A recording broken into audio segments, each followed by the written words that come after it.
Hello नमस्कार प्यारे विद्यार्थियों, स्वागत है आप सभी का आपके अपने YouTube channel study ventures classes पर। साथियों, आप सभी के लिए लेकर उपस्थित हूं पशु परिसर पेपर 2024। जी हां साथियों, अपना टारगेट है 1, 2, 3 दिसंबर का पेपर क्रैक करना और आप सभी के एग्जाम के लिए मात्र 5 दिन बचे हैं। कितने? 5 दिन बचे हैं। 5 दिन के बीच आप सभी के लिए मैं वायरल पेपर लेकर उपस्थित हूँ।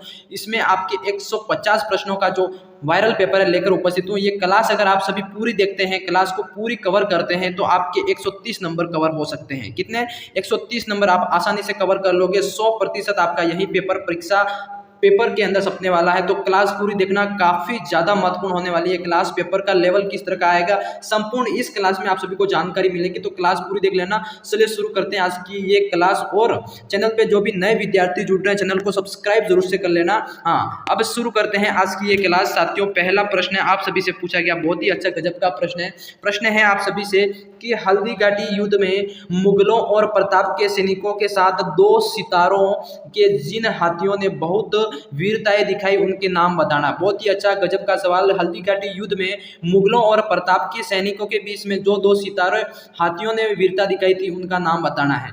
ये आपका चेतक, गजाला, नीला गजसिंह, या फिर बी आपका लूना राम प्रसाद, गजमुक्त गजराज, सी आपका सोम समीर अक्षय राजदीन, या फिर डी आपका शक्ति राम प्रताप सुमेरु मिर्च। बताइए साथियों, किन हाथियों ने इसमें अपनी वीरता दिखाई थी? तो आपका जिसमें जो विद्यार्थी बी ऑप्शन कर रहे हैं, बी ऑप्शन साथियों क्या आपका हो जाएगा?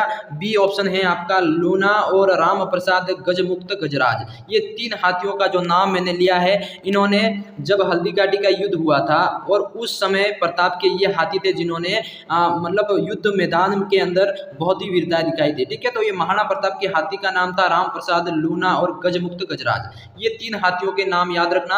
अगले सवाल की तरफ बढ़ते साथियों, बहुत ही अच्छा, very very important. B option करने वाले सभी साथियों का करेक्ट हो जाएगा। ठीक है, समझ गए। अगले सवाल की तरफ बढ़ते हैं। जो भी विद्यार्थी नए जुड़ रहे हैं चैनल पर, चैनल को सब्सक्राइब कर लेना, क्लास को पूरी देखना, तब तक आप सभी को समझ में आएगा पूरी क्लास, है ना। 150 प्रश्नों का मॉडल पेपर सोल्व करने वाले हैं। चलते हैं अगले सवाल की तरफ। पूछा गया आपका कि 1857 ईस्वी के प्रथम स्वाधीनता संग्राम का सरकारी इतिहासकार कौन था? बताइए जी। बहुत ही अच्छा, वेरी वेरी इंपॉर्टेंट सवाल कि 1857 ईस्वी के प्रथम स्वाधीनता संग्राम का सरकारी इतिहासकार पूछा है। सरकारी इतिहासकार कौन था? इसका जवाब देना है RC Majumdar, VD Savarkar, SN Sen, या फिर एसबी चौधरी। बताइए मेरे प्यारे साथियों, स्वाधीनता संग्राम का सरकारी इतिहासकार की बात करें तो वो आपके हो जाएंगे एसएन सेन। कौन से?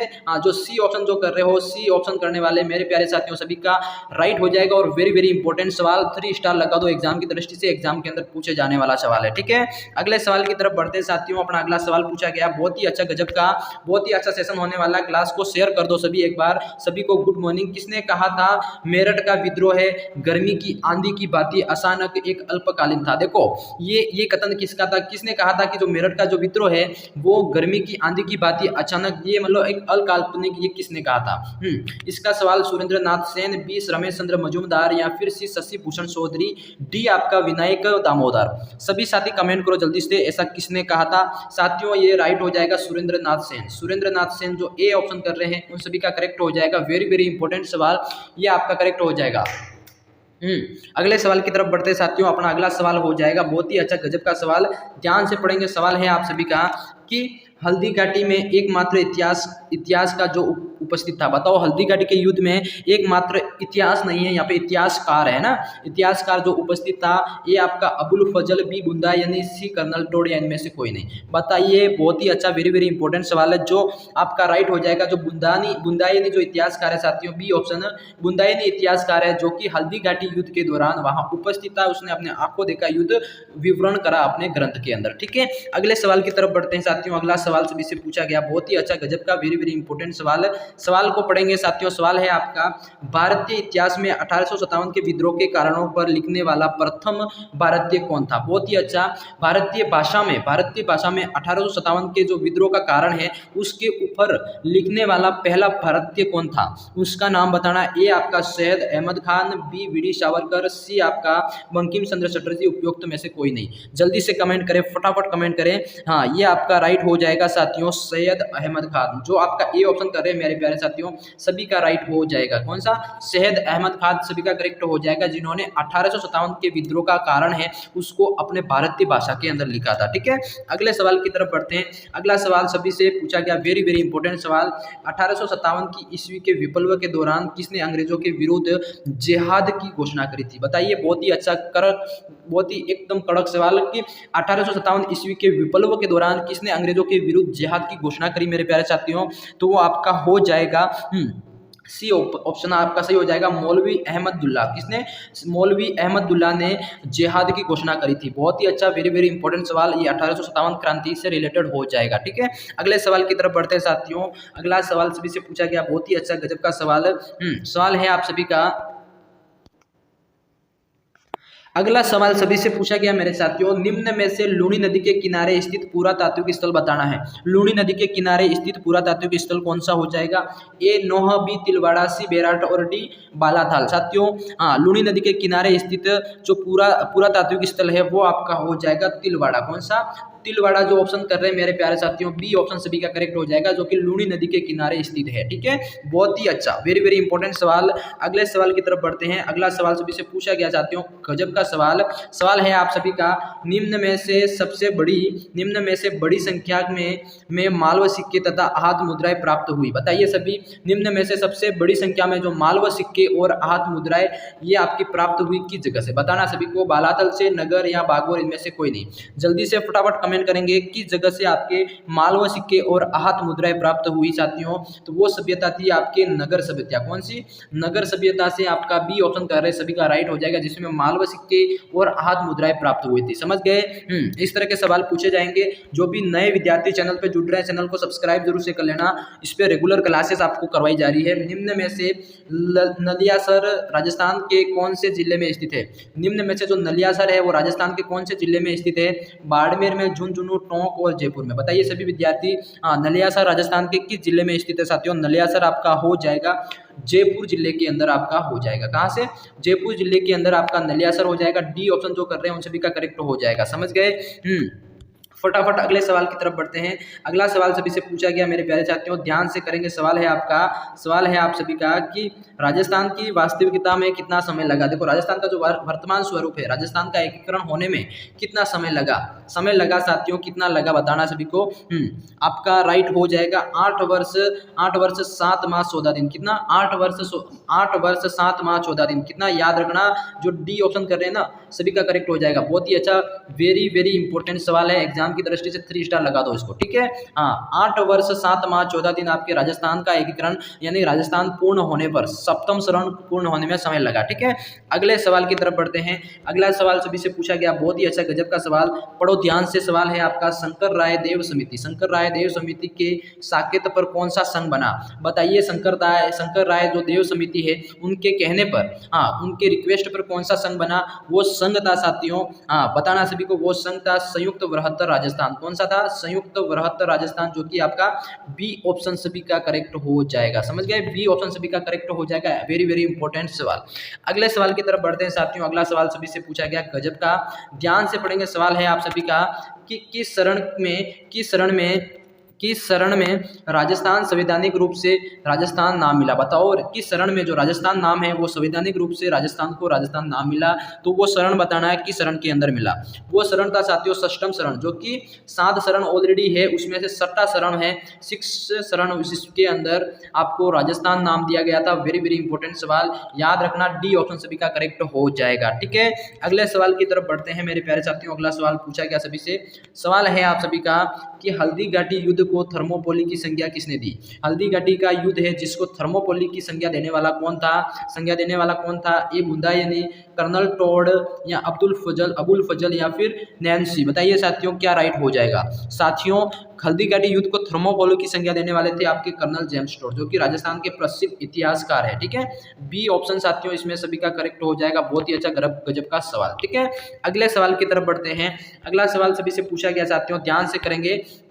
महाराणा प्रताप की राजधानियों का सही क्रम क्या है? महाराणा प्रताप ने अपनी कहाँ राजधानी बनाई, उनका क्रम बताना है। ऑप्शन है आपके, बताना सभी इसमें क्या राइट हो जाएगा। साथियों, जो महाराणा प्रताप की राजधानी बनाई थी उनका क्रम है आपका, एक तो गोगुंदा पहली राजधानी, फिर कुंभलगढ़, फिर रचावंत। कौन सी? हाँ, तो जो बी ऑप्शन कर रहे हैं उन सभी का करेक्ट हो जाएगा। बहुत ही अच्छा, गोगुंदा कुंभलगढ़ चावन। ठीक है, हाँ, बी ऑप्शन करने वाले सभी साथियों का वेरी वेरी इंपॉर्टेंट, और 3 स्टार लगा दो इस प्रश्न को। ठीक है, अगले सवाल की तरफ बढ़ते हैं साथियों। अपना अगला सवाल पूछा गया, बहुत ही अच्छा गजब का सवाल को पढ़ेंगे फिर जवाब देंगे। सवाल है आपका कि पूर्व राजस्थान संघ 25 मार्च 1948 को उप राज्य प्रमुख किसे बनाया गया? बताओ, वेरी वेरी इंपॉर्टेंट सवाल की पूर्व राजस्थान संघ का 25 मार्च को, कब? 25 मार्च 1948 को राज्य प्रमुख किसको बनाया, उप राष्ट्र प्रमुख किसको बनाया साथियों? तो उप राष्ट्र प्रमुख की बात करें तो आपका बूंदी नरेश को। किसको? बूंदी नरेश को आप सभी का करेक्ट हो जाएगा।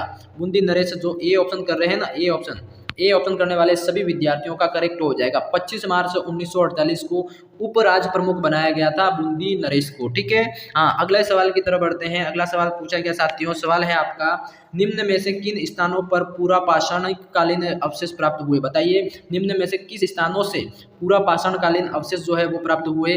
तो वो आपका हो जाएगा बागोर भीलवाड़ा, कालीबंगा हनुमानगढ़, जायल डिडवाना नागौर, या फिर आहड़ उदयपुर। साथियों जल्दी से कमेंट करो, किस स्थानों से पूरा पाषाणकालीन अवशेष प्राप्त हुए हैं? तो वो आपका हो जाएगा साथियों सी ऑप्शन। सी ऑप्शन जो कर रहे हैं जायल और डिडवाना नागौर, सभी का करेक्ट हो जाएगा। बहुत ही अच्छा गजब का वेरी वेरी इंपॉर्टेंट सवाल, 3 स्टार लगा दो इसको। क्या? हाँ, किन स्थान से पूरा पाषाणिक कालीन अवशेष प्राप्त हुए हैं? जायल डिडवाना नागौर। बहुत ही अच्छा गजब का आंसर। अगले सवाल की तरफ बढ़ते हैं साथियों। अगला सवाल सभी से पूछा गया है, सवाल को ध्यान से पढ़ेंगे। बागोर सभ्यता का उत्खनन कार्य किसके नेतृत्व या किसके निर्देशन में हुआ? बागोर सभ्यता का उत्खनन कार्य किसके निर्देशन में हुआ साथियों, वो बताना है। तो A R S Vishisht, doctor Majumdar, B doctor V N Mishra, या फिर डी आपका वी ए घोष। बताइए साथियों क्या राइट हो जाएगा? बांगोर सभ्यता का उत्खनन कार्य की बात करें साथियों तो ये आपका हो जाएगा डॉक्टर वी एन मिश्र। डॉक्टर वी एन मिश्र, जो कि सी ऑप्शन सभी का राइट हो जाएगा। वी एन मिश्र, जो कि इनकी उपस्थिति में, इनके निर्देशन के अंदर ये इसका उत्खनन कार्य हुआ था। सी ऑप्शन करने वाले सभी विद्यार्थियों का धमाकेदार करेक्ट हो जाएगा। साथियों इस क्लास की पीडीएफ लेना चाहते हो तो क्लास को, है ना, क्लास के डिस्क्रिप्शन के अंदर मैंने व्हाट्सअप लिंक दे रखा है, वहाँ पे ज्वाइन कर लेना। और सबसे बड़ी बात है साथियों, आप सभी को अगर 5000 प्रश्नों की पशुपालन पीडीएफ चाहिए, 5000 प्रश्नों की और 11 मॉडल पेपर चाहिए पशुपालन के अंतिम 4-5 दिन के अंदर पढ़ना चाहते हैं तो व्हाट्सएप ग्रुप में ज्वाइन हो जाओ जल्दी से। वहाँ से आपको पीडीएफ और मैं जो मॉडल टेस्ट पेपर वो डाल दिया जाऊँगा। ठीक है, हाँ, अगले सवाल की तरफ बढ़ते हैं। जो इंटरेस्टेड है विद्यार्थी वो व्हाट्सएप ग्रुप में जरूर से ज्वाइन हो जाना, क्योंकि वहाँ पे भी आपको ज़्यादा बेनिफिट होने वाला, कोई पेड प्रमोशन नहीं है, फ्री में आपको दिया जा रहा है। अगले सवाल की तरफ, भारत के प्राचीनतम टाटा नगर के नाम से विख्यात राजस्थान के पुरातात्विक स्थल रेड टोंक से मिला, रेड टोंक में किसका एशिया का सबसे बड़ा भंडार मिला है? बताइए, वेरी वेरी इंपॉर्टेंट सवाल, ध्यान से पढ़ेंगे। भारत के प्राचीन टाटा नगर के नाम से विख्यात राजस्थान राज्य के पुरातात्विक स्थल रेड टोंक, कौन सा? रेड टोंक से में किसका एशिया का सबसे बड़ा भंडार मिला है? तो वो बताना है। ये आपका कांस्य बर्तन का, प्राचीन औजार का, या फिर प्राचीन सिक्के या मृण मूर्तियां। जल्दी से कमेंट करेंगे। जो भारत का टाटा नगर कहे जाने वाले स्थल है जो कि रेड टोंक के अंदर है, उसके अंदर से किस तरह का अवशेष प्राप्त हुआ है? तो वो आपका हो जाएगा प्राचीन सिक्के। कौन से? प्राचीन सिक्के प्राप्त हुए हैं। वेरी वेरी इंपॉर्टेंट सवाल, प्राचीन सिक्के आपके प्राप्त हुए हैं। सी ऑप्शन करने वाले सभी साथियों का करेक्ट हो जाएगा।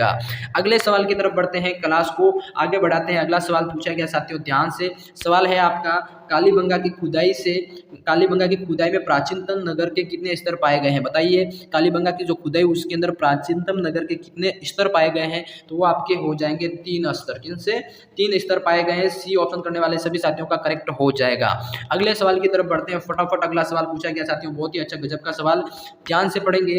कालीबंगा का उत्खनन किसके निर्देशन में हुआ? बताइए, कालीबंगा जो सभ्यता है उसका उत्खनन किसके निर्देशन के अंदर हुआ साथियों? तो वो आपका हो जाएगा बिक्के थापर बिब्बी लाल। बिक्के थापर बिब्बी लाल, जो बी ऑप्शन कर रहे हैं, बी ऑप्शन सभी का करेक्ट हो जाएगा साथियों। बिक्के थापर, कौन? बिक्के थापर और बिब्बी लाल, जो 2 नाम हैं आपके। हाँ, कालीबंगा सभ्यता का उत्खनन कार्य इनके निर्देशन में हुआ। बी ऑप्शन करने वाले मेरे प्यारे साथियों सभी का करेक्ट हो जाएगा और इसको 3 स्टार लगा दो, सवाल को एग्जाम के अंदर पूछा जाएगा। बहुत ही अच्छा गजब का सवाल। क्लास पसंद आ रही है तो क्लास को लाइक कमेंट शेयर कर दो और चैनल को सब्सक्राइब जरूर से कर लेना साथियों।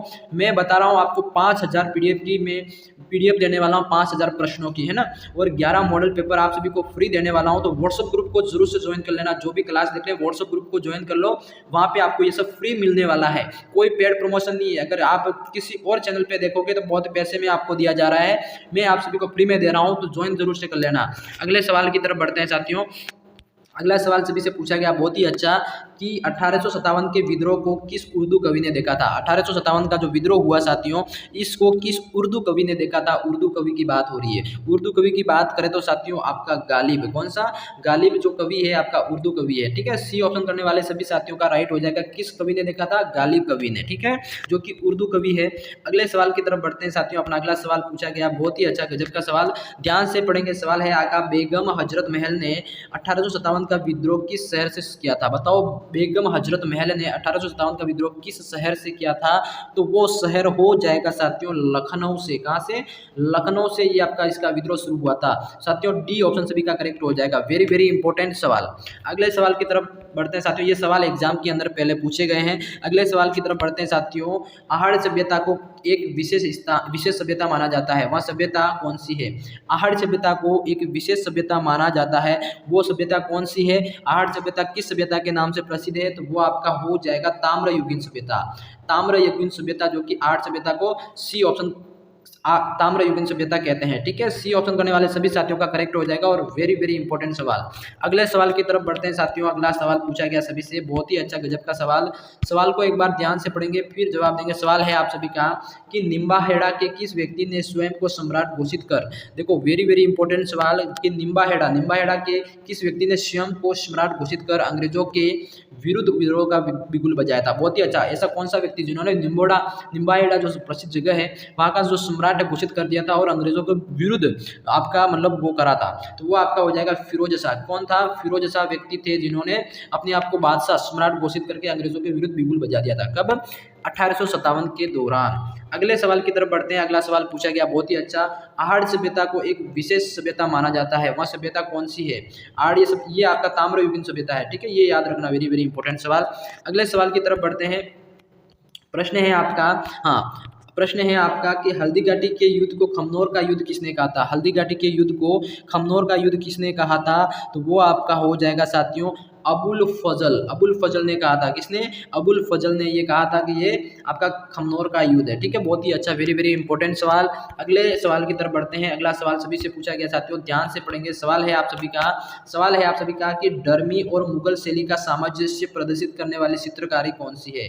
वेरी वेरी इंपॉर्टेंट, डर्मी एवं मुगल, देखो ये दो नाम याद रखना, डर्मी और मुगल शैली का सामंजस्य प्रदर्शित करने वाली चित्रकारी शैली कौन सी है। तो वो शैली आपकी कौन सी हो जाएगी साथियों, वो शैली आपकी हो जाएगी कोटा चित्रकला शैली। कौन सी, कोटा चित्रकला शैली, जो कि आपका बी करेक्ट हो जाएगा। और डर्मी और मुगल शैली को मतलब मिश्रित में प्रदर्शित करती है, कोटा चित्रकला शैली, ठीक है। समझ गए। अगले सवाल की तरफ बढ़ते हैं। अगला सवाल सभी से पूछा गया साथियों। अगला सवाल है आपका ध्यान से पढ़ेंगे कि चेतावनीरा सुंगटिया, क्या है, चेतावनीरा सुंगटिया नामा कविता किसके लिए लिखी गई थी। बहुत ही अच्छा, चेतावनीरा सुंगटिया नाम कविता किसके मतलब लिए लिखी गई थी, तो वो आपकी हो जाएगा साथियों चेतावनीरा सुंगटिया, ये आपका सी हो जाएगा। मेवाड़ के राजा फतेह सिंह के द्वारा मतलब उनके लिए लिखी गई थी, ठीक है। बहुत ही अच्छा, सी ऑप्शन करने वाले सभी का राइट हो जाएगा। गजब का, वेरी वेरी इंपॉर्टेंट सवाल, इसको 3 स्टार लगा दो, एग्जाम की दृष्टि से महत्वपूर्ण है। चेतावनीरा सुंगटिया मेवाड़ के राजा फतेह सिंह के लिए द्वारा लिखी गई थी, ठीक है। अगले सवाल की तरफ बढ़ते हैं। अगला सवाल पूछा गया साथियों, आगी बाण नामक पुस्तक का लेखक बताना है। आगी बाण का लेखक कौन था। आगी बाण का लेखक था साथियों आपका जय नारायण व्यास। कौन था, जय नारायण व्यास साथियों, जो ए ऑप्शन कर रहे हैं, ए ऑप्शन सभी का करेक्ट हो जाएगा। जय नारायण व्यास को आगी बाण पुस्तक का लेखक कहा जाता है। बहुत ही अच्छा, वेरी वेरी इंपॉर्टेंट सवाल। अगले प्रश्न की तरफ बढ़ते हैं। अगला प्रश्न साथियों पूछा गया बहुत ही अच्छा गजब का, हरिकेली नाटक किसने लिखा? हरिकेली जो नाटक है, हरिकेली नाटक किसने लिखा साथियों? हरिकेली नाटक आपका लिखा गया था विग्रहराज चतुर्थ के द्वारा। किसके द्वारा? विग्रहराज चतुर्थ के द्वारा। ए ऑप्शन सभी का करेक्ट हो जाएगा। ए ऑप्शन आपका विग्रहराज चतुर्थ के द्वारा हरिकेली नाटक लिखा गया था। किसके द्वारा? हाँ, बहुत ही अच्छा, गजब का सवाल। अगले प्रश्न की तरफ बढ़ते हैं। अगला प्रश्न पूछा गया साथियों, संगीत ग्रंथ संत सतसई के लेखक कौन थे? बहुत ही अच्छा, संगीत ग्रंथ आपका सतसई, हाँ, जिसके लेखक कौन है साथियों? आपके हो जाएंगे लेखक बिहारी। कौन से? बिहारी, जिन्होंने आपका संगीत ग्रंथ सतसई के लेखक है। बहुत ही अच्छा, डी ऑप्शन जो कर रहे हैं उन सभी का करेक्ट हो जाएगा। सवाल को ध्यान में रखना, एग्जाम के अंदर पूछे जाने की संभावना है। अगले सवाल की तरफ बढ़ते साथियों, मेवाड़ का वर्तमान शासन की रचना किसने लिखी? देखो, मेवाड़ का जो वर्तमान शासक ये क्या है? ये पुस्तक है, ग्रंथ है, जिसकी रचना किसने करी? इसकी रचना करने वाले थे साथियों, इसकी रचना करने वाले थे आपके माणिक्यलाल वर्मा। कौन? माणिक्यलाल वर्मा, जो कि बहुत ही प्रसिद्ध व्यक्ति हैं। ए ऑप्शन इनका सभी का राइट हो जाएगा। ठीक है, माणिक्यलाल वर्मा के द्वारा मेवाड़ का वर्तमान शासन पुस्तक लिखी गई थी। अगले सवाल की तरफ बढ़ते हैं। अगला सवाल सभी से पूछा गया, बहुत ही अच्छा, गजब का सवाल, ध्यान से करेंगे। सवाल है आपका, राजस्थान साहित्य की कौन सी श्रेणी कहानी या फिर कथा विद्या से संबंधित है? बहुत ही अच्छा, वेरी वेरी इंपॉर्टेंट सवाल। राजस्थान साहित्य की कौन सी श्रेणी कहानी या फिर कथा विद्या से संबंधित है? तो वो आपका हो जाएगा बी, वात वाली, जो आपका राइट हो जाएगा। ये कि कहानी, बी ऑप्शन करने वाले सभी का राइट हो जाएगा, जो कि श्रेणी कहानी या फिर कथा विद्या से संबंधित हो जाएगी। ठीक है, हाँ, इस तरह के सवाल भी पूछे जाएंगे। अगले सवाल की तरफ बढ़ते हैं साथियों। अगला सवाल पूछा गया, बहुत ही गजब का, रसिक प्रिया नामक ग्रंथ, बहुत ही अच्छा, वेरी वेरी इंपॉर्टेंट ग्रंथ का नाम है रसिक प्रिया ग्रंथ, किस शासक द्वारा लिखा गया था? बहुत ही गजब का आंसर देना सभी को। रसिक प्रिया ग्रंथ आपके किसके द्वारा लिखा गया था? रसिक प्रिया ग्रंथ आपका किसके द्वारा लिखा गया? महाराणा कुंभा। किसके द्वारा? महाराणा कुंभा के द्वारा रसिक प्रिया ग्रंथ लिखा गया था। बहुत ही अच्छा, गजब का सवाल, 3 स्टार लगा दो, बहुत ही अच्छा। ठीक है, हाँ, अगले सवाल की तरफ बढ़ते साथियों। महाराणा कुंभा के द्वारा रसिक प्रिया ग्रंथ लिखा गया था, याद रखना, एग्जाम के हिसाब से काफी ज्यादा महत्वपूर्ण। अगले सवाल की तरफ बढ़ते हैं साथियों, आज के क्लास में टॉप आपके 40 क्वेश्चन मैंने करवाए। इसका पार्ट 2 देखना चाहते हो तो कमेंट कर लेना, चैनल को सब्सक्राइब कर लेना। मैं पार्ट 2 आप सभी के लिए, हाँ, आज ही के दिन अपलोड करूंगा, तो पार्ट 2 के लिए सब्सक्राइब कर लो जल्दी से, है ना। इसी तरह के इंपॉर्टेंट क्वेश्चन आपको देखने को मिलेंगे। और व्हाट्सएप ग्रुप को जरूर से ज्वाइन कर लेना, वहाँ पर आपको 5000 प्रश्नों की PDF पशुपालन से संबंधित आपको मिलने वाली है। 11 मॉडल पेपर, टेस्ट पेपर सभी को फ्री दिए जाएंगे, मॉडल पेपर दिए जाएंगे, तो आपकी तैयारी का आंकलन बहुत अच्छा दिया हो जाएगा। और ज्वाइन जरूर से करना, आपको फ्री में मिल रहा है, कोई पेड प्रमोशन नहीं है। ठीक है, हाँ, थैंक यू। क्लास देखने के लिए चैनल को सब्सक्राइब करके जरूर जाना।